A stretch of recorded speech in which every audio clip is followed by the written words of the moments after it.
Hello students, जैसा कि आप लोग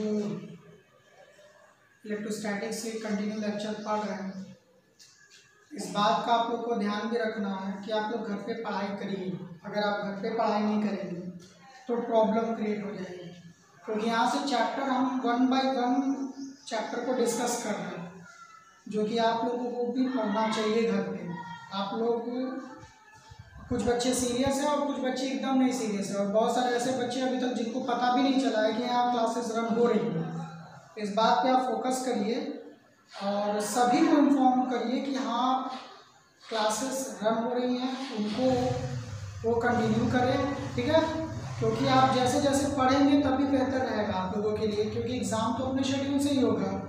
सारे स्कूलों में ये पैटर्न फॉलो हो रहा है, और आप लोग अगर नहीं फॉलो करेंगे तब तो दिक्कत हो जाएगी, ठीक है।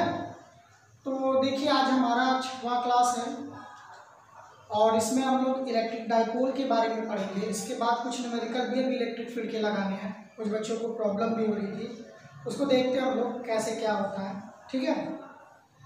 तो यहाँ पर देखिए इलेक्ट्रिक डाइपोल के बारे में हम लोग पढ़ेंगे। डाइपोल्स के नाम से ही पता चल रहा होगा कि इसमें 2 पोल होने चाहिए। कितने पोल होने चाहिए? 2 पोल होने चाहिए। तो यानी कि इसमें हम लोग ये कहते हैं कि इसमें चार्जेस होते हैं, जैसे कि आपने केमिस्ट्री में पढ़ा होगा डाइपोल वगैरह। यहाँ पे भी हम थोड़ा सा डिस्कस कर लें कि डाइपोल में 2 चार्जेस होते हैं, एक प्लस चार्ज होता है और एक माइनस चार्ज होता है, ठीक है ना, जो कि एक दूसरे से सर्टेन डिस्टेंस पे रखे हुए होते हैं। उसको हम लोग क्या बोलते हैं? इलेक्ट्रिक डाइपोल बोलते हैं, ठीक है ना। क्या बोलेंगे उसको? Electric dipole. 2 इक्वल, मतलब दोनों चार्जेस इक्वल भी होने चाहिए। 2 equal and opposite charges are fixed at a certain distance is known as electric dipole। क्या मैंने बताया कि 2 इक्वल और अपोजिट चार्जेस कुछ डिस्टेंस पे रखे हुए होंगे, सर्टेन डिस्टेंस पे, उसको हम लोग क्या बोलेंगे?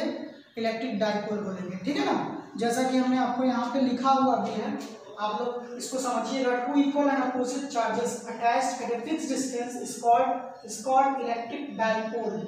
इसका एग्जांपल क्या होगा? आपका NaCl होगा, और भी बहुत सारे एग्जांपल होंगे, H2O भी होगा, H2SO4 भी होगा, ठीक है ना।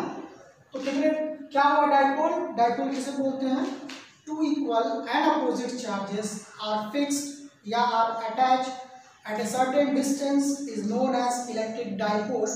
इलेक्ट्रिक डाइपोल, ठीक है ना, जिसमें कितने पोल होते हैं? 2 पोल होते हैं। एग्जांपल के तौर पे NaCl, जैसे हम आपसे बात करें कि NaCl Na प्लस और यहाँ पे क्या है? Cl माइनस है। तो आप नोटिस करिएगा कि ये प्लस होता है और ये क्या होता है? माइनस होता है। क्लोरीन के पास ज़्यादा इलेक्ट्रॉन होते हैं, ठीक है ना। अगर सपोज करिए इसका हम शेल बड़ा बनाते हैं और इसका छोटा, तो इसका यहाँ पे कहीं ना कहीं सेंटर होगा, इसका भी कहीं ना कहीं सेंटर होगा। ऐसा नहीं है कि इनके दोनों के सेंटर एक दूसरे से कोइंसाइड कर जाएंगे, अट्रैक्शन का फोर्स लगेगा। ये प्लस है और ये क्या है? माइनस है। इसका मतलब ये नहीं कि ये दोनों अट्रैक्ट होके एकदम एक दूसरे से कोइंसाइड कर जाएंगे, एक दूसरे से ये कभी भी कोइंसाइड नहीं करेंगे, ठीक है ना। कुछ ना कुछ डिस्टेंस पे होगा और इनके बीच में वेरी स्ट्रॉन्ग फोर्स लगता है। NaCl के बीच में, सोडियम क्लोराइड के बीच में वेरी स्ट्रॉन्ग फोर्स लगता है, अट्रैक्शन का फोर्स लगता है।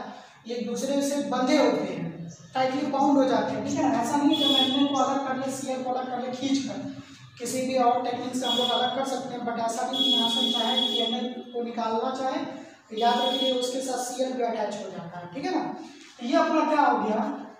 ये पहला फर्स्ट पॉइंट क्लियर हो गया। 2 equal and opposite charges attached at a fixed distance is called electric dipole. अब इलेक्ट्रिक डाइपोल कितने टाइप के होते हैं? 2 टाइप्स के होते हैं। एक होता है पोलर डाइपोल, एक होता है non polar dipole. Polar dipole किसे बोलते हैं? पोलर डाइपोल वो डाइपोल होता है कि जिसमें हमें इलेक्ट्रिक फील्ड अप्लाई करने की जरूरत ना पड़े, वो अपने आप एज ए डाइपोल की तरह बिहेव करे, उसे हम लोग क्या बोलते हैं? Polar dipole. और जिसमें हमें इलेक्ट्रिक फील्ड अप्लाई करने की जरूरत पड़ती है उसे हम लोग बोलते हैं नॉन पोलर इलेक्ट्रिक डाइपोल, ठीक है ना। तो क्या हुआ आपका? इलेक्ट्रिक पोलर किसे बोलते हैं? जिसमें इलेक्ट्रिक फील्ड अप्लाई करने की जरूरत नहीं पड़े उसे हम लोग बोलेंगे पोलर डाइपोल। जिसमें अप्लाई करने की जरूरत पड़े और उसको वो बिहेव करने लगे किसकी तरह? डाइपोल की तरह, उसे हम लोग बोलेंगे नॉन पोलर डाइपोल। जैसे कि एग्जाम्पल के तौर पर देखते हैं, ठीक है ना।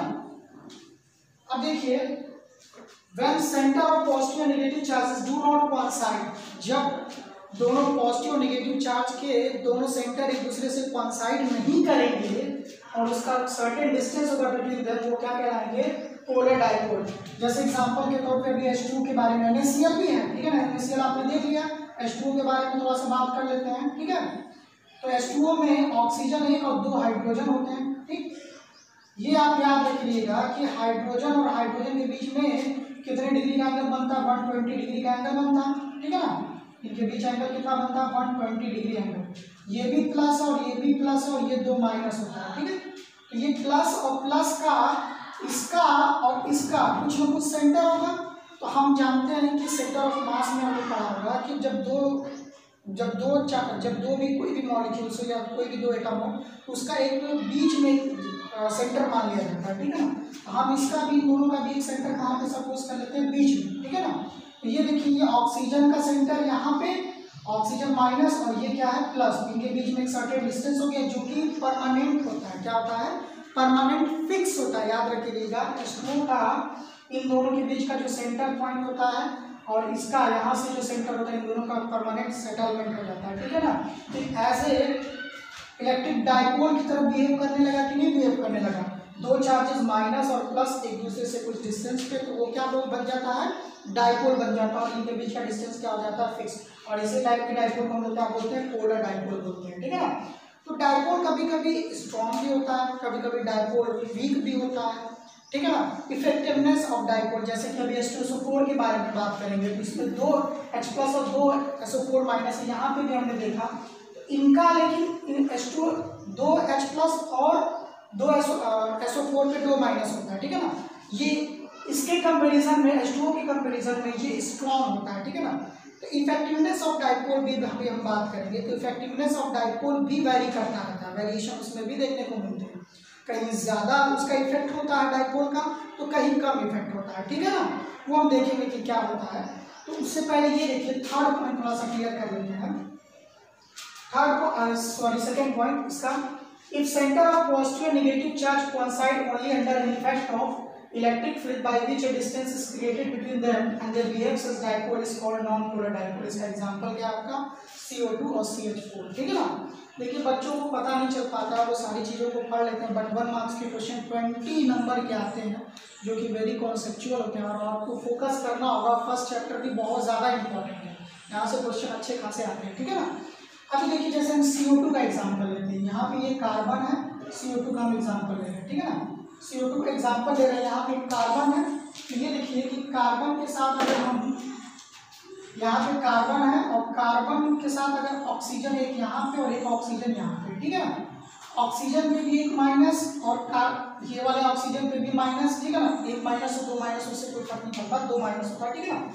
और कार्बन पे प्लस, हम इससे यहाँ पे चार्जेस के बारे में बात कर रहे हैं कि ऑक्सीजन पे कितना माइनस कितना प्लस, इससे बात नहीं कर रहे हैं, हम सिर्फ चार्जेस के बारे में बात करें। इस पे नेगेटिव चार्ज और इस पे नेगेटिव चार्ज और इस पे पॉजिटिव चार्ज। इसका निगेटिव और इसका निगेटिव, दो निगेटिव हो जा रहे हैं, तो दोनों निगेटिव का एक सेंटर पॉइंट होगा। तो वो सेंटर पॉइंट कहाँ पे होगा, यहीं पे बीच में होगा कहीं ना कहीं। यानी कि प्लस और माइनस दोनों के बीच में अब कोई डिस्टेंस नहीं रहा, कोई भी डिस्टेंस नहीं रहा, एक दूसरे से क्या कर गए, कोइंसाइड कर गए। क्या कर गए, कोइंसाइड कर गए। तो आप एक बात बताइए, क्या ये अब डाइपोल रहा, डाइपोल के लिए कंडीशन क्या है, 2 equal and opposite charges are fixed at a certain distance. But ये यहाँ पे क्या, इनके बीच में कोई डिस्टेंस रहा, नहीं डिस्टेंस रहा, ठीक है ना। अब हम क्या करते हैं कि जैसे हमने इलेक्ट्रिक फील्ड अप्लाई किया, इलेक्ट्रिक फील्ड के बारे में आपको बताया था, electric field, uniform electric field. देखिएगा जरा इसको पहले समझते हैं। ये यूनिफॉर्म इलेक्ट्रिक फील्ड है जहाँ पे एक जैसा इलेक्ट्रिक फील्ड होता है, ठीक है ना। एक जैसा इलेक्ट्रिक फील्ड होता है। अगर हम इसमें +Q चार्ज को रखेंगे, किसको रखेंगे, +Q चार्ज को, इलेक्ट्रिक फील्ड लाइनें कहाँ से निकलती है, प्लस से निकलती है और कहाँ पे जाती है, -Q। तो +Q चार्ज को छोड़ोगे आप तो किस डायरेक्शन में जाएगा, along the electric field line जाएगा। यानी कि जब भी +Q चार्ज को लेफ्ट किया जाएगा यूनिफॉर्म इलेक्ट्रिक फील्ड में, तो ये किस डायरेक्शन में जाएगा, along the electric field line. और अगर यही निगेटिव चार्ज को रखेंगे, ये opposite to the electric field जाएगा, क्योंकि ये प्लस और ये क्या है, माइनस, ये एक दूसरे को अट्रैक्ट करेगा और ये प्लस और ये माइनस एक दूसरे को अट्रैक्ट करेगा। तो हमने क्या सीखा कि जब भी किसी यूनिफॉर्म इलेक्ट्रिक फील्ड में या इलेक्ट्रिक फील्ड में जब भी किसी चार्ज को रखते हैं, अगर पॉजिटिव चार्ज को रखेंगे तो वो इन the direction of electric field जाएगा। सपोज करिए इलेक्ट्रिक फील्ड इस डायरेक्शन में है, तो अगर इस डायरेक्शन में इलेक्ट्रिक फील्ड और एक चार्ज को छोड़ेंगे तो वो किस डायरेक्शन में जाएगा, इन the direction of electric field. और अगर नेगेटिव चार्ज को छोड़ेंगे तो in the opposite direction of electric field. ये बात याद रखिएगा, बहुत ही इंपॉर्टेंट टर्म्स है, ठीक है ना। तो अब देखिए हमने क्या किया, यहाँ पे हमने इलेक्ट्रिक फील्ड अप्लाई कर दिया, हमने इलेक्ट्रिक फील्ड अप्लाई कर दिया। अब इलेक्ट्रिक फील्ड अप्लाई करने के बाद क्या होगा, ये जो निगेटिव वाला होगा जो ओरिजिनल पोजीशन पे था, इस पे एक फोर्स लगेगा, इस पे एक फोर्स लगेगा F equals to Q into E. Electric field में जब भी किसी चार्ज को रखते हैं तो उस पे एक फोर्स लगता है ना, तो ये निगेटिव चार्ज पे एक फोर्स लगेगा और ये निगेटिव चार्ज यहाँ से कहाँ पे शिफ्ट हो जाएगा, यहाँ पे। और ये वाला निगेटिव चार्ज कहाँ से कहाँ शिफ्ट हो जाएगा, यहाँ पे शिफ्ट हो जाएगा, क्योंकि हमने क्या लगाया, इलेक्ट्रिक फील्ड अप्लाई किया। और पॉजिटिव वाला चार्ज कहाँ पे शिफ्ट हो जाएगा, यहाँ पे शिफ्ट हो जाएगा। तो अब इन दोनों का, ये माइनस और ये माइनस का निगेटिव चार्ज, इन दोनों का सेंटर पॉइंट इसका और इसका, इसका और इसका, अब सेंटर कहाँ पे आ जाएगा, यहाँ पे आ जाएगा। तो अब देखिए ये प्लस और माइनस के बीच में सर्टेन गैप बन गया कि नहीं बन गया, सर्टेन डिस्टेंस हो गया कि नहीं हो गया। अब ये डिस्टेंस बट टेम्परेरी होता है, परमानेंट डिस्टेंस नहीं होता, क्योंकि हमने इलेक्ट्रिक फील्ड अप्लाई किया और जैसे इलेक्ट्रिक फील्ड को रिमूव कर देंगे ये फिर से अपनी ओरिजिनल पोजीशन पे आ जाएगा, ठीक है ना। इनके बीच में कुछ गैप हो गया। अब it behaves like a dipole. अब ये लाइक डाइपोल की तरह बिहेव करने लगा कि नहीं बिहेव करने लगा। तो अब मेरा पॉइंट देखिएगा क्या मैंने लिखवाया है, if centre of positive and negative charges coincide. Starting में क्या कर रहे थे, पॉजिटिव नेगेटिव कोइंसाइड कर रहे थे, और ये under in effect of electric field, जब हम इलेक्ट्रिक फील्ड अप्लाई करेंगे by which a distance is created, जिसके वजह से क्या क्रिएट हो जाएगा, एक डिस्टेंस क्रिएट हो जाएगा between them and they behaves as dipole. ये किसकी तरह बिहेव करने लगेगा, डाइपोल की तरह बिहेव करने लगेगा, और उसको हम क्या बोलेंगे, नॉन पोलर डाइपोल। एग्जांपल हो गया कार्बन डाइऑक्साइड एंड मीथेन, ठीक है ना। और भी बहुत सारे एग्जांपल होंगे, आप बुक्स में देख लीजिएगा, ठीक है ना। बट समझने के लिए इतना ही काफी था। तो डाइपोल जो होता है, डाइपोल मैंने अभी आपको बताया कि कोई डाइपोल ज्यादा स्ट्रॉन्ग इफेक्ट क्रिएट करता है, कोई डाइपोल कम स्ट्रेंथ को इफेक्ट करता है, ठीक है ना। तो डाइपोल ज्यादा वीक या स्ट्रॉन्ग हो सकता है, वो डिपेंड्स ऑन गिवन मॉलिक्यूल्स, कैसा मॉलिक्यूल्स हमारा गिवन है, ठीक है ना। तो अभी देखिए उसके बाद थोड़ा सा पढ़ाता हूँ।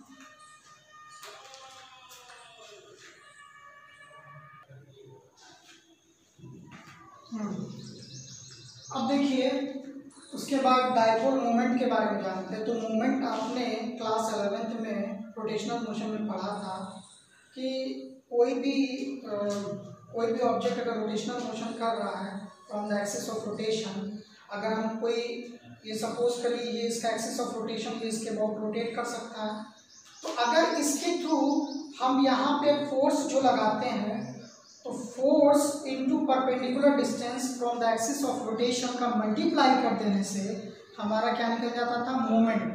तो मोमेंट ऑफ फोर्स उसको हम बोलते थे, क्या बोलते थे, मोमेंट ऑफ फोर्स या फोर्स ऑफ मोमेंट, ठीक है ना। अगर मास, यहाँ पे मास होता था, मास का डिस्टेंस से मल्टीप्लाई कर देते थे तो क्या हो जाता था, मास ऑफ मोमेंट या मोमेंट ऑफ मास, ठीक है ना। तो वैसे ही अगर चार्ज का इस डिस्टेंस से मल्टीप्लाई कर देंगे तो हमारा क्या निकल जाएगा, डाइपोल मोमेंट निकल जाएगा, मोमेंट ऑफ चार्ज निकल जाएगा, ठीक है ना। तो मोमेंट ऑफ चार्ज, या फिर हम आपको ये एग्जांपल देते हैं, जैसे सपोज करिए कि यहाँ पे एक इलेक्ट्रिक फील्ड अप्लाइड है, ठीक है ना। इलेक्ट्रिक फील्ड ये कैसा है बाबू, यूनिफॉर्म इलेक्ट्रिक फील्ड। ये कैसा इलेक्ट्रिक फील्ड है, यूनिफॉर्म इलेक्ट्रिक फील्ड है। और इसमें सपोज करिए कि हमने एक डाइपोल को रखा हुआ है, ठीक है ना। This is -q and this is +q। अगर हमने यूनिफॉर्म इलेक्ट्रिक फील्ड में, कैसा इलेक्ट्रिक फील्ड है, यूनिफॉर्म इलेक्ट्रिक फील्ड में जब किसी डाइपोल को रखा हुआ है तो ये +q चार्ज है और ये क्या -q चार्ज है, और यहाँ पे कुछ ये सेंटर इसका, ठीक है ना, डाइपोल का सेंटर है। तो क्या होगा कि इस प्लस वाले q चार्ज पे एक फोर्स लगेगा in the direction of electric field, q into E. इस पे एक फोर्स लगेगा जो कि इसको किस डायरेक्शन में ले जाने की कोशिश करेगा, इलेक्ट्रिक फील्ड के डायरेक्शन में ले जाने की कोशिश करेगा। और ये -q चार्ज है तो इस पे भी एक तरह का फोर्स लगेगा जो कि इसको इलेक्ट्रिक फील्ड के अपोजिट डायरेक्शन में ले जाने की कोशिश करेगा। तो ये QE और ये भी QE दोनों एक ही फोर्स है, ठीक है ना, दोनों एक ही फोर्स है। और ये दोनों देखिए किस डायरेक्शन में इसको रोटेट करने की कोशिश करेंगे, ये इसको ऐसे घुमाने की कोशिश करेगा और ये वाला ऊपर घुमाने की कोशिश करेगा, मीन्स ये मार्कर पे नीचे फोर्स लग रहा होगा और इसके ऊपर फोर्स लग रहा होगा, तो ये किस डायरेक्शन में घूम रहा होगा, क्लॉकवाइज डायरेक्शन में घूमेगा कि नहीं घूमेगा, ये ऐसे घूमेगा तो मीन्स क्लॉकवाइज डायरेक्शन में इसको रोटेट कराने की कोशिश करेगा।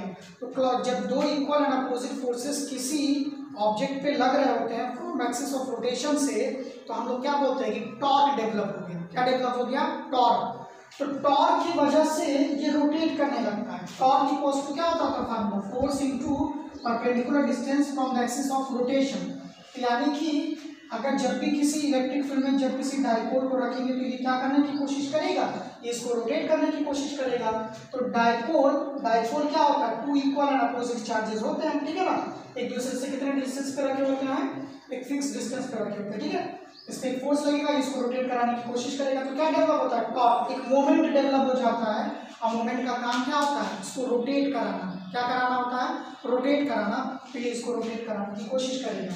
अब देखिए, तो वैसे ही मोमेंट क्या होता है, मोमेंट जब भी किसी फोर्स आप लगा रहे हो तो उसमें मोमेंट ऐड कर दीजिए, मोमेंट ऑफ फोर्स हो जाएगा। मास का अगर लगा रहे हो तो mass into perpendicular distance from axis of rotation से मल्टीप्लाई कर दीजिए तो मोमेंट ऑफ मास निकल जाता था।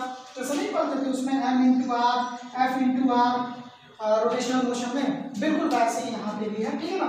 तो देखिए, तो डाइपोल मोमेंट क्या होता है, इधर चार्ज, किसी भी एक चार्ज को रखिए यहाँ पे, और vector drawn from negative to positive charge, और यहाँ पे एक वेक्टर ड्रॉन कर दीजिए from negative to positive charge. तो यहाँ पे हमारा जो फार्मूला बनेगा वो हमारा ये बनेगा कि हमारा फार्मूला आया डाइपोल मोमेंट का। डाइपोल मोमेंट का क्या हुआ, किसी भी एक चार्ज का लेंथ से मल्टीप्लाई कर दीजिए तो कितना हो जाएगा, q इंटू 2l, ये आपका क्या हो जाएगा, डाइपोल मोमेंट हो जाएगा।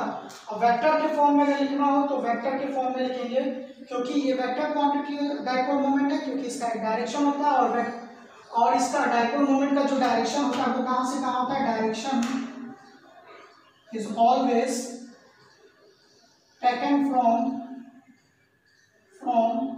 Negative to positive. कहाँ से कहाँ तक लेना डायरेक्शन इसका, नेगेटिव टू पॉजिटिव। देखिए, इलेक्ट्रिक फील्ड का डायरेक्शन पॉजिटिव टू नेगेटिव होता है, बट इलेक्ट्रिक डाइपोल का जो डायरेक्शन होता है वो कहाँ से कहाँ होता है, नेगेटिव टू पॉजिटिव। ये बात याद रखिएगा, बहुत इंपॉर्टेंट, ठीक है ना। मैंने फिर से क्या बताया, फिर से सुनिए, इलेक्ट्रिक फील्ड का डायरेक्शन पॉजिटिव टू नेगेटिव होता है, और जबकि डाइपोल का डायरेक्शन कहाँ से कहाँ होता है, नेगेटिव टू पॉजिटिव। ये बात याद रखिएगा, ठीक है ना। डाइपोल इक्वल्स टू कितना होता है, डाइपोल मोमेंट इक्वल्स टू कितना होता है, q इंटू 2l। वेक्टर के फॉर्म में लिखेंगे तो p equals to q into 2l, ठीक है ना। अब इसके यूनिट के बारे में बात करें तो ये कैसी क्वांटिटी हुई, वेक्टर क्वांटिटी। कौन सी क्वांटिटी है ये, वेक्टर क्वांटिटी है, ठीक है ना, वेक्टर क्वांटिटी। और यूनिट के बारे में बात करें तो यूनिट इसका कितना होगा, चार्ज का यूनिट कूलम और लेंथ का यूनिट मीटर, ठीक है ना। तो यूनिट इसका क्या हुआ, कूलम मीटर, याद रखिएगा, इसका यूनिट क्या हुआ, कूलम मीटर। आप डायरेक्शनल फार्मूला भी निकाल सकते हैं।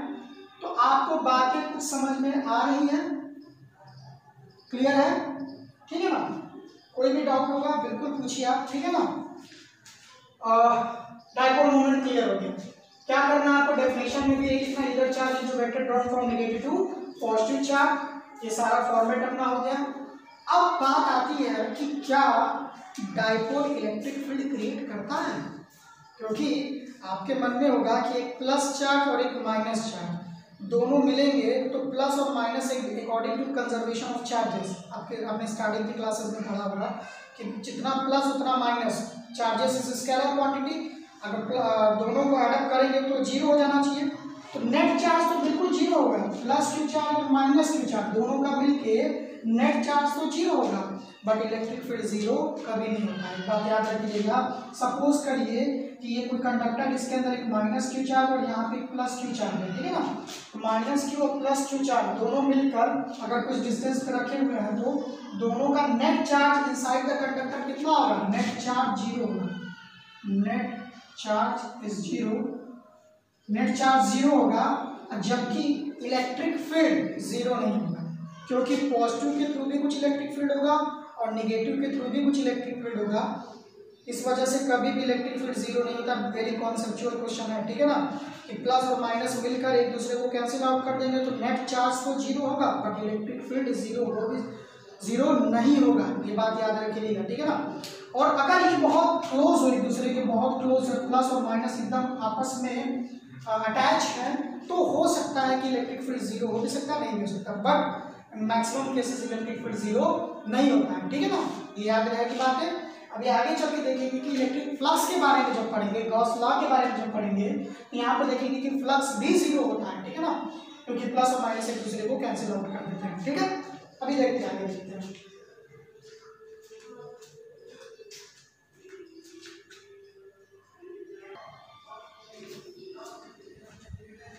हाँ देखिए, यानी कि डाइपोल के थ्रू कुछ ना कुछ इलेक्ट्रिक फील्ड होता है, तो हम वही निकालने की कोशिश करेंगे कि electric field due to dipole दो केसेस में पता करेंगे, at an axial point, at an equatorial point, और लास्ट एक और भी निकाल लेंगे, एट एनी जनरल, ठीक है ना, एट एनी जनरल पॉइंट, जो कि जनरल पॉइंट सबके लिए होल्ड करता है, वहाँ पे सारे फार्मूले रखेंगे, तो एक्सियल के लिए निकल जाएगा और इक्वेटोरियल के लिए निकल जाएगा। तो देखिए एक्सियल और इक्वेटोरियल क्या होता है, पहले उस पर बात कर लेते हैं, ठीक है ना। देखिए ये माइनस क्यू चार्ज है और ये क्या है, प्लस क्यू चार्ज है, प्लस क्यू चार्ज है, इनके बीच में टोटल डिस्टेंस कितना है, 2l है, ठीक है ना, इनके बीच का डिस्टेंस टोटल कितना है, 2l है। तो अगर अलोंग द लाइन ज्वाइनिंग हम जाते हैं, या तो इधर अलोंग द लाइन ज्वाइनिंग अगर जाते हैं, इसे हम लोग बोलेंगे एक्सियल पॉइंट, क्या बोलेंगे, एक्सियल पॉइंट। और अगर इसके परपेंडिकुलर हम किसी भी पॉइंट पे, यहाँ पे या यहाँ पे, इसे हम लोग बोलेंगे इक्वेटोरियल पॉइंट, क्या बोलेंगे, इक्वेटोरियल पॉइंट। तो दो बातें करेंगे, पहले एक्सियल पॉइंट पे बात करेंगे, देन इक्वेटोरियल पॉइंट पे बात करेंगे। ये भी बहुत इंपॉर्टेंट टॉपिक है, आप याद रखिए, इसके क्वेश्चन आते हैं, डेरिवेशन इसके पूछे जाते हैं। इक्वेटोरियल पॉइंट पे या कंपेरिजन करने के लिए बोल दिया जाता है, इक्वेटोरियल पॉइंट और एक्सियल पॉइंट पे दोनों पे इलेक्ट्रिक फील्ड कितना होता है निकालने की कोशिश करेंगे, ठीक है ना। पहले हम कहाँ पे निकालने की कोशिश करेंगे, एट एन एक्सियल पॉइंट। तो देखिए एक्सियल पॉइंट क्या होता है, पहले यहाँ पे देखिए, और चार्ज को याद रखिएगा, और अगर हमें इजी बनाना हो, क्या करना हो, इजी, कि हमारा ये पार्ट इजी लगे, तो हमें इसके लिए माइनस चार्ज को इधर रखना होगा लेफ्ट, और प्लस क्यू चार्ज को किधर रखना होगा, राइट में। देखिए क्वेश्चन आपको कैसे भी ये लोग दे सकते हैं, हो सकता है प्लस वाले को इधर दे सकते हैं और माइनस वाले को इधर दे सकते हैं, तो बट आपको अपना कॉन्सेप्ट नहीं भूलना है। हम जो भी डेरिवेशन करेंगे, माइनस वाले को लेफ्ट मान के और प्लस वाले को राइट मान के करेंगे, ठीक है ना, जैसा होगा उसके अकॉर्डिंग। तो अब देखिएगा, ये रहा आपका, सपोज करिए यहाँ ये हमारा कोई पॉइंट पी है, जहाँ पे हम इलेक्ट्रिक फील्ड निकालना चाहते हैं, ठीक है ना, क्या निकालना चाहते हैं, इलेक्ट्रिक फील्ड। यहाँ से देखिए इनके बीच का डिस्टेंस अगर 2l है, टोटल कितना डिस्टेंस है, 2l, ये l और ये भी कितना होगा, l, और सेंटर से इसका डिस्टेंस कितना होगा, यहाँ से इसका डिस्टेंस कितना होगा, अगर इसको हम यहाँ से सेंटर से इसको x डिस्टेंस मान लें, कितना डिस्टेंस मान लें, r डिस्टेंस मान ले रहे हैं, ठीक है ना, r। यहाँ से अगर इसका सेंटर से r डिस्टेंस है, तो ये वाला डिस्टेंस कितना होगा, बताइए, ये डिस्टेंस हो जाएगा आपका r माइनस एक्स, ये डिस्टेंस कितना हो जाएगा आपका r माइनस एक्स, ये टोटल r है और ये l है, ये बचा हुआ डिस्टेंस कितना, r माइनस एक्स। अब इसके बारे में बात कर ले, यहाँ से लेके यहाँ तक के डिस्टेंस के बारे में बात कर ले, तो कितना हो जाएगा, r माइनस एक्स, कहाँ से, r माइनस l ना, r माइनस ये r है और ये कितना है, l है, ये l है ना, कितना हो जाएगा, r माइनस एल, और यहाँ से अगर बात करें तो ये l और ये r, ये l है ना, ये टोटल कितना हो जाएगा, r प्लस l, याद रहेगा, ये डिस्टेंस यहाँ से कितना हो जाएगा, r प्लस l, आपको याद रखना है, ठीक है ना। थोड़ा सा ये ड्राइंग जो है थोड़ी सी गड़बड़ हो गई है, ठीक है ना, आप नोटिस करिएगा, ध्यान रखिएगा, ठीक है ना, कि मैंने क्या बताया, यहाँ ये टोटल लेंथ 2l है और यहाँ से डिस्टेंस कितना r है, तो ये l है, तो यहाँ से यहाँ का डिस्टेंस कितना हो जाएगा, r प्लस l, ठीक है ना। अब इस पॉइंट पे जब इलेक्ट्रिक फील्ड निकालना चाहते हैं, तो पहले प्लस क्यू चार्ज के थ्रू देखेंगे, फिर माइनस क्यू चार्ज के थ्रू देखेंगे। अब देखेंगे कि क्या होता है, पहले देखते हैं प्लस क्यू चार्ज के थ्रू अगर बात करें, तो प्लस क्यू चार्ज के थ्रू इलेक्ट्रिक फील्ड किसी पॉइंट पे बाहर की ओर होगा, जैसे आपको कल बताया था ना, ये प्लस क्यू चार्ज है, इस पॉइंट पे इलेक्ट्रिक फील्ड किधर की होता है, बाहर की ओर होता है। तो वैसे देखिए इस प्लस क्यू चार्ज के थ्रू इलेक्ट्रिक फील्ड किधर की ओर होगा, बाहर की ओर होगा, ठीक है ना, किधर की ओर होगा, बाहर की ओर, इसको हम बोल देंगे ई प्लस क्यू की वजह से, ठीक है ना, माइनस क्यू चार्ज के थ्रू इस पॉइंट पी पे इलेक्ट्रिक फील्ड उसी की तरफ होगा, उसी डायरेक्शन में होगा। ये क्या हो जाएगा आपका ई माइनस क्यू, ठीक है ना। क्या हमने बताया कि प्लस क्यू चार्ज के थ्रू इलेक्ट्रिक फील्ड किसी पॉइंट पी पे बाहर की ओर और माइनस के थ्रू उसी की डायरेक्शन में, ठीक है ना, ये हो गया उसी की डायरेक्शन में। तो अब आप एक बात बता दीजिए कि प्लस क्यू चार्ज के थ्रू, पहले देख लेते हैं, electric field due to positive charge, ठीक है ना, प्लस क्यू चार्ज के थ्रू, ई प्लस क्यू के through K Q upon total इसके बीच का डिस्टेंस कितना है आर माइनस एल। इसके बीच का डिस्टेंस कहाँ है, कितना है आर माइनस एल। यहाँ पर रख देंगे आर माइनस एल स्क्वायर, ठीक है ना, क्वेश्चन नंबर फर्स्ट। अब देख लेते हैं माइनस क्यू चार्ज के थ्रू, बहुत इजी है, आप बिल्कुल घबराइए नहीं। माइनस क्यू चार्ज के थ्रू इस पॉइंट पी पे इलेक्ट्रिक फील्ड इसी के डायरेक्शन में, बट के और क्योंकि देखिए के क्यू अपॉन में आर प्लस एल का स्क्वायर, ठीक है ना, क्योंकि इसके बीच का यहाँ से डिस्टेंस कितना, माइनस क्यू चार्ज से यहाँ पे डिस्टेंस कितना आर प्लस एल का और स्क्वायर। अच्छा, दोनों एक दूसरे के अपोजिट डायरेक्शन में है। आपको प्रीवियस वीडियो में सिखाया था कि दोनों अगर अपोजिट डायरेक्शन में है तो क्या करना पड़ता है, हमें माइनस करना पड़ता है, और अगर दोनों सेम डायरेक्शन में तो क्या करना पड़ता है, ऐड करना पड़ता है। तो यहाँ पे दोनों अपोजिट डायरेक्शन में, प्लस वाले चार्ज के थ्रू इधर, माइनस वाले चार्ज के थ्रू इधर। और आप एक बात बताइए, ऐड करना पड़ेगा कि सब्ट्रैक्ट? सब्ट्रैक्ट करना पड़ेगा। क्या करना पड़ेगा, सब्ट्रैक्ट, ठीक है ना। अब आपसे एक सवाल पूछते हैं कि बताइए प्लस क्यू चार्ज के थ्रू इलेक्ट्रिक फील्ड ज्यादा होगा कि माइनस क्यू चार्ज के थ्रू इलेक्ट्रिक फील्ड ज्यादा होगा? प्लस क्यू चार्ज के थ्रू इलेक्ट्रिक फील्ड ज्यादा होगा, क्योंकि डिनोमिनेटर में क्या है, माइनस, वैल्यू कम है, डिनोमिनेटर में वैल्यू क्या है, कम है, और यहाँ पे डिनोमिनेटर में वैल्यू क्या है, ज्यादा है। तो अगर वैल्यू ज्यादा तो इलेक्ट्रिक फील्ड कम, यहाँ पे वैल्यू कम तो इलेक्ट्रिक फील्ड ज्यादा। तो किसके में से किसको घटाना पड़ेगा, प्लस वाले में से माइनस को घटाना पड़ेगा। तो नेट इलेक्ट्रिक फील्ड जो होगा कहाँ पे, एक्सियल पॉइंट पे, यहाँ पे एक्सियल लिख देते हैं, ठीक है ना। यहाँ पे क्या होगा, ई plus Q minus of E minus Q, ठीक है ना। प्लस क्यू के थ्रू कितना है, K Q upon R minus L square minus K Q upon R plus L square. यहाँ से हमें क्या कर कॉमन लेना पड़ेगा, के क्यू कॉमन ले लेते हैं, ठीक है ना। यहाँ पे बचेगा कितना, 1 upon R minus L square minus 1 upon R plus L square. अब इसको जरा सॉल्व करते हैं, ठीक है ना। बहुत सारे बच्चों को इसमें प्रॉब्लम होती है कि इसको कैसे सॉल्व किया जाए, ठीक है ना। आइए हम सॉल्व करते हैं, इसको समझते हैं। ये a माइनस बी और ये क्या है, a प्लस बी। तो एलसीएम क्या मिलेगा आपका, E axial is equal to K Q, यहाँ से एलसीएम क्या मिलेगा, R minus A minus B, और ये क्या है, A plus B, A square minus B square मिलेगा कि नहीं मिलेगा, ठीक है ना। ए माइनस बी और ए प्लस बी है तो क्या मिलेगा, A square minus B square. तो इसका टेक्निक देखिएगा सॉल्व करने का, अदरवाइज आप कंफ्यूज हो जाएंगे, ठीक है ना। R square minus L square जैसे आपको बताया जा रहा है वैसे सॉल्व करिएगा, ठीक है ना, का स्क्वायर, ठीक है ना, ए माइनस बी और ए प्लस बी क्या मिलेगा, A square minus B square. इसको ध्यान में रखिएगा, मैंने क्या बोला, R minus A minus B A plus B क्या होता है, A square minus B square, यानी कि R square minus L square, और पूरे का स्क्वायर कर दिया। तो देखिए आर माइनस एल स्क्वायर से कट जाएगा, तो यहाँ पे क्या बचेगा, आर प्लस एल का स्क्वायर माइनस, बीच में क्या लगा हुआ है, माइनस, यहाँ पे क्या हो जाएगा, आर माइनस एल स्क्वायर, ठीक है ना। Is it clear. अब देखिए तो के क्यू इसका स्क्वायर ओपन करिए तो R square plus L square plus 2RL, इसको स्क्वायर ओपन करिए और माइनस से मल्टीप्लाई करते रहेगा, minus R square minus L square minus minus plus 2RL, ठीक है। और यहाँ पे क्या हो जाएगा, R square minus L square, ठीक है। अब देखिए के क्यू, यहाँ देखिए आर स्क्वायर से R square cancel out, L square से L square cancel out, 2RL में कितना हो जाएगा, 4RL upon R square minus L square, ठीक है ना। अगर हम ये मान लें कि ये जो एल लेंथ होता है ये बहुत ही शॉर्ट लेंथ होता है, बहुत ही स्मॉल लेंथ होता है, ठीक है ना, उसको नेग्लेक्ट किया जा सकता है इसके कंपेरिजन में। मैंने यहाँ पे आपको जूम करके दिखाया है, ये बड़ा बड़ा है, ठीक है ना, बट ये जो लेंथ होता है minus Q plus Q charge के बीच में वेरी शॉर्ट लेंथ होता है, जिसको हम लोग नेग्लेक्ट भी कर सकते हैं, यहाँ पे एल स्क्वायर को क्या करना पड़ेगा, नेगलेक्ट। जैसे एल स्क्वायर को नेगलेक्ट करेंगे तो यहाँ पे क्या बचेगा, सिर्फ आर स्क्वायर, और आर स्क्वायर का स्क्वायर करेंगे तो कितना हो जाएगा, आर टू द पावर 4। क्या करना है, R is very greater than L.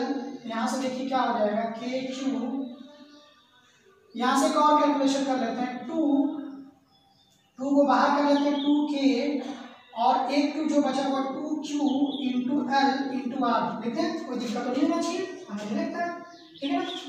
या इसको हम लोग ऐसे लिखते हैं, q इंटू 2l, किसी को दिक्कत नहीं होना चाहिए, q into 2l, 2 to the 4, बात तो वही होगी ना, इंटू आर। और यहाँ से हमने नेगलेक्ट कर दिया तो आर टू द पावर कितना हो जाएगा, 4। एक आर से आर कैंसिल आउट हो जाएगा तो कितना बचेगा, 2k। अब q इंटू 2l को क्या बोलते हैं, q इंटू 2l को हम लोग क्या बोलते हैं, dipole moment p। Dipole moment p को क्या बोलते थे, q इंटू 2l बोलते थे ना, q इंटू 2l के जगह कितना लिखते हैं, p, ठीक है ना। तो यहाँ पे कितना हो जाएगा, p अपॉन आर क्यू, ठीक है ना, 2k into p upon R Q. अच्छा, इधर का इरेज करें, आपको बातें तो समझ में आ गई होगी, इसको थोड़ा सा कैसे एक्सप्लेन करते हैं, इसे क्लियर, इसको इरेज करना है, नोट कर लीजिएगा, इरेज करना। अब देखिए हमारा जो फार्मूला निकला, ई एक्सियल पॉइंट पे जो फार्मूला निकला, k into 2p upon R Q, ठीक है ना। या इसको हम लोग ये भी बोल सकते हैं, 2kp अपॉन आर क्यू। अगर वेक्टर के फॉर्म में लिखना चाहें तो वेक्टर के फॉर्म में आप लिख दीजिएगा, 2k vector p upon R Q, ठीक है ना।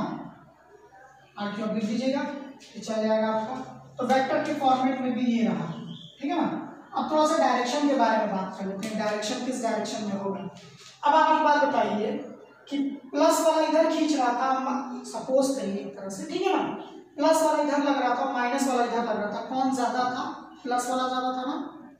तो प्लस वाला ज्यादा है, माइनस वाला कम है, तो कुछ घटेगी वैल्यू, घटने के बाद फिर भी प्लस वाला ज्यादा रहेगा कि नहीं ज्यादा रहेगा।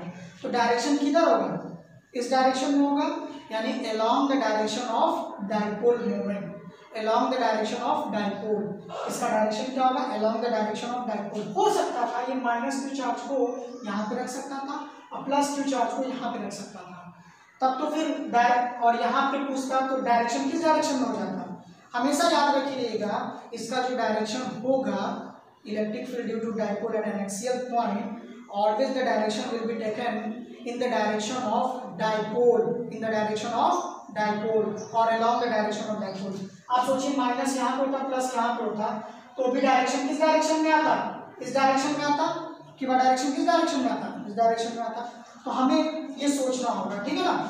तो देखिए, तो ये इसका डायरेक्शन क्या होगा, along the direction of dipole. यहाँ के लिए हम लोग ये बोल सकते हैं, अगर ये आप बना देते हैं एग्जाम में, अगर आप यहाँ पर बना देते हैं तो याद रखिएगा इसका जो डायरेक्शन होगा आप लिख सकते हैं टूवर्ड्स राइट, टूवर्ड्स आपके अकॉर्डिंग, हाँ आपके अकॉर्डिंग क्या होगा, राइट, मेरे अकॉर्डिंग तो ऐसा लेफ्ट होगा ना, ठीक है ना। आपके अकॉर्डिंग क्या होगा, राइट, टूवर्ड्स राइट भी लिख सकते हैं। तो आप अभी कॉपी में लिख लीजिएगा टूवर्ड्स राइट, ठीक है ना, towards right, along the direction of dipole towards right। अब देखिए इसमें एक चीज और, एक्सियल पॉइंट पे इलेक्ट्रिक फील्ड कितना आया है, 2kp, यानी कि अगर हम बात करें तो E is directly proportional to R Q, और जबकि ये डाइपोल के थ्रू था, ये डाइपोल के थ्रू, और जबकि इलेक्ट्रिक फील्ड सिर्फ पॉइंट चार्जेस के लिए, सिर्फ पॉइंट चार्जेस के लिए, ये डाइपोल के लिए था इलेक्ट्रिक फील्ड, डाइपोल, और ये किसके लिए था, पॉइंट चार्जेस के लिए इलेक्ट्रिक फील्ड क्या होता है, square of the distance between them होता, फार्मूले में होता है ना। इसमें देखिए अगर कोई पॉइंट चार्ज रखा हुआ है, उससे अगर हम थोड़ा सा दूर जाते हैं तो इलेक्ट्रिक फील्ड उतनी तेजी से डिक्रीज तो होता ही, स्क्वायर के टर्म में डिक्रीज तो होती है, लेकिन अगर डाइपोल से कुछ दूरी पे अगर हम वैरी करेंगे, उससे दूर जाएंगे तो बहुत तेजी से, ये अगर मान लीजिए यहाँ पे 2 हम रख देते हैं तो कितना हो जाएगा, 4 टाइम्स डिक्रीज हो जाएगा, और जबकि यहाँ पे अगर रख देंगे तो कितना टाइम्स, 8 टाइम्स डिक्रीज हो जाएगा, ठीक है ना। यानी इलेक्ट्रिक फील्ड ज्यादा कम होगा किसके थ्रू, अगर हम डाइपोल से दूर जाते हैं और पॉइंट चार्जेस से दूर जाते हैं, तो दोनों में कौन, किसमें इलेक्ट्रिक फील्ड तेजी से डिक्रीज करेगा, तो डाइपोल में इलेक्ट्रिक फील्ड तेजी से डिक्रीज करेगा। ये भी देखिए 1 मार्क्स के क्वेश्चन एग्जाम में आते हैं, ठीक है ना। अगर आप ऐसे नहीं कंपैरिजन करके पढ़ेंगे तो अब तो प्रॉब्लम होगी। अभी देख लेते हैं इक्वेटोरियल पॉइंट पे।